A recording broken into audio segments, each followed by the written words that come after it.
नमस्कार, स्वागत है आपका। मेरा नाम है विपिन बेबाक। मेरे साथ मेरे सहयोगी शादाब रिजवी। धन्यवाद। अयोध्या में पुलिस ने दलित महिला की लापता युवती का निवस्त्र शव शनिवार को बरामद किया है। युवती की बेरहमी से हत्या कर आंखें निकाल ली गई थी और शरीर पर कई जख्म दिए थे।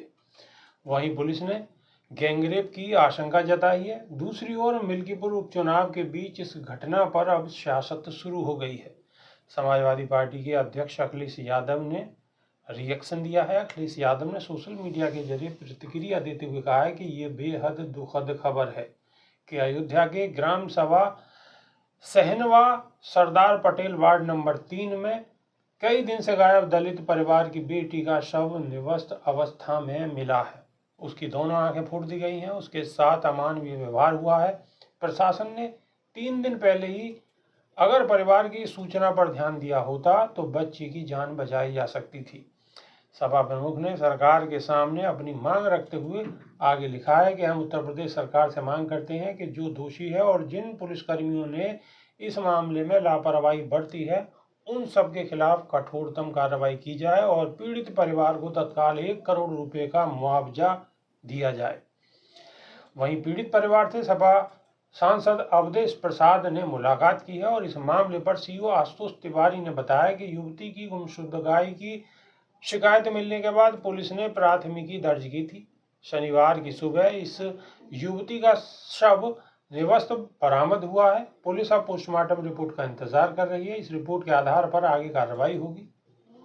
शादाब रिजवी, मिल्कीपुर में चुनाव है और चुनाव के बीच एक दलित महिला का इस तरीके से शव मिलना और उसके साथ घृणित कार्य होना, ये कहीं ना कहीं बहुत ही ज्यादा गलत है और सरकार के लिए इस पर नुकसान होना लगभग तय है क्योंकि चुनाव होने वाला है। बिल्कुल जी। और ये इस बात को भी दर्शाता है कि ये निरंकुश सरकार हो चुकी है। उत्तर प्रदेश की सरकार निरंकुश हो चुकी है। ये जिनकी सुरक्षा का दावा करती है ज्यादातर उन्हीं की सुरक्षा मुश्किल में पड़ी हुई है। जब इन्होंने दावा किया कि हमने उत्तर प्रदेश के अंदर बेटियों को सुरक्षित करने के लिए चाक चौबंद इंतजाम किए हैं। पहले का उत्तर प्रदेश ऐसा था कि बेटी घर से बाहर नहीं निकल सकती थी। अब जब से इनकी सरकार आई है तो ये दावा करते हैं कि अब बेटियां रात को 12 बजे भी घर से निकल सकती है, उसे कोई दिक्कत नहीं है। लेकिन ये जो बहुजन समाज की बेटी है ये भी तो इसी प्रदेश की बेटी है। और न जाने ऐसी ही कितनी बेटियां जिनके साथ में बलात्कार की घटनाएं हुई, जिनकी हत्याएं हुई और जिनके शरीर को नोचकर गिद्धों ने उनको मौत के घाट उतार दिया, ये इसी प्रदेश की घटनाएं हैं। तो जब इन्होंने बेटी सुरक्षा के लिए बातचीत की, कि उन्होंने दावे किए और इन्होंने कहा कि हम बेटियों की सुरक्षा के लिए तत्पर हैं, तो बेटियों का क्या हाल है लोगों के सामने है। और मिल्कीपुर की ये घटना ये बता रही है कि बहुजन समाज की बेटी हो, अल्पसंख्यक समाज की बेटी हो या किसी समाज की बेटी हो, इस प्रदेश के अंदर सुरक्षित नहीं है, क्योंकि यहाँ पर पूरे तरीके से गुंडा राज कायम है। एक तरफ ये वाली बात मैं आपको बता रहा हूँ कि बेटियों की सुरक्षा की बात की तो बेटियों को असुरक्षित देखा गया। दूसरी तरफ सरकार ने कहा कि हमने माफिया राज, गुंडा राज खत्म कर दिया है। ज्यादातर गुंडे उत्तर प्रदेश में सक्रिय हो चुके हैं। ये जो गुंडे हैं जो बलात्कार कर रहे हैं, ये तो उन गुंडों से भी ज्यादा बड़े दरिंदे हैं जो कि पहले समय में डाकू आते थे और बेटियों को उठाकर ले जाते थे, लूट लेते थे और बाद में छोड़ देते थे। लेकिन ये तो बेटियों की असमत लूटने के बाद बेरहमी से निमग्न तरीके से उनकी हत्या करके फेंक देते हैं। हत्या से पहले जघन्य अपराध, उनकी आंख निकाल लेते हैं, अब शरीर के टुकड़े टुकड़े कर देते हैं। अब सोच के देखिए कि एक बच्ची के साथ जिसके साथ में बलात्कार हुआ, उसके शरीर को खिन भिन कर दिया गया।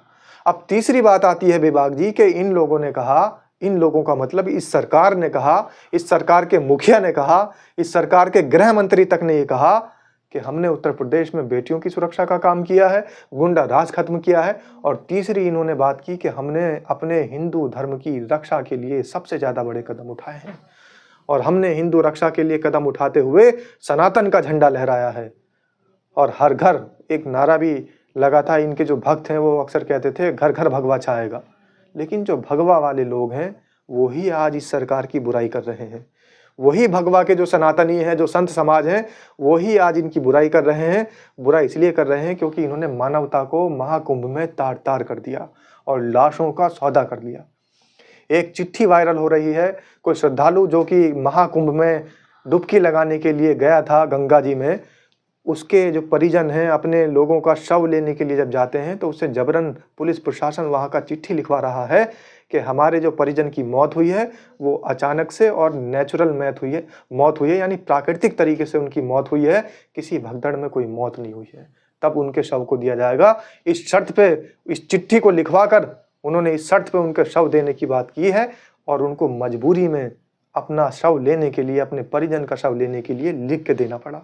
तो ये शासन, ये प्रशासन, ये उसी ओर जा रहा है जो हिटलर शाही थी, जो तानाशाही थी। तो ये तानाशाह सरकार, हिटलर शाह सरकार ये भूल गई है कि जिन लोगों की लाशों का आप सौदा कर रहे हैं और आप मुआवजा देने की वजह से ज़बरदस्ती उनकी नेचुरल डेथ लिखवा रहे हैं, इन्हीं लोगों के वोट ने आपको उत्तर प्रदेश की गद्दी पर बैठाया था, उत्तर प्रदेश के मुखिया का ताज पहनाया था। बिल्कुल, उत्तर प्रदेश की गद्दी पे बिठाया था और ताज पहनाया था, लेकिन जनता जनार्दन सब कुछ देख रही है और मौका आने पर सही और सटीक जवाब देगी। आप सब लोग की इस विषय पर क्या राय है, कमेंट के माध्यम से अवश्य बताएं। और जो ये तानाशाही चल रही है, इसके बारे में आपको क्या कहना है ज़रूर बताएं, इंतज़ार रहेगा। अब की वीडियो सिर्फ इतनी ही, नई वीडियो में फिर रूबरू होंगे। बहुत बहुत शुक्रिया, नमस्कार, धन्यवाद।